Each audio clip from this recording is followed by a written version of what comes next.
বন্ধু মনে রাখো ভাইয়া, একটা কথা শক্ত কই, রাগ হইও না প্রিয় ছেলে বাপ। এই কপাল পৃথিবীতে উপার্জনের দুনিয়াবি কোনো কাজে লাগে না।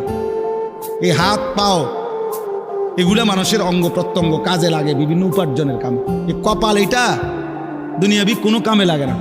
দেখ কোনো কাজের জন্য ওটা দিয়ে কোনো উপার্জনের কোনো কামে, দুনিয়ার কামাইয়ের কোনো কাজে এই কপালের এটুকু জায়গা ব্যবহার হয় না, এটা লাগে না আর কি।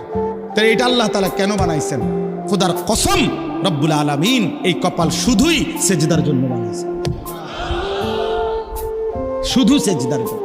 এই জন্য যে কপাল সেজদা দেয় না, যে কপালে সেজদা নাই, তুই মানুষও না, মানুষের বাচ্চাও না।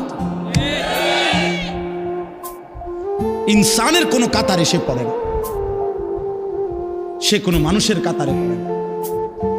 ইনসানের কোনো কাতারে পড়ে না যার কপালে সেজদা।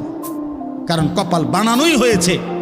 সেজদা কাকে বলে? ওয়াদউল জাবহাতে আলাল আরদ, জমিনের মধ্যে কি রাখা। এই তো কপাল রাখাটারই কি কয়? তার মানে সেজদা কপাল। কপাল বানানোই হয়েছে কিসের জন্য?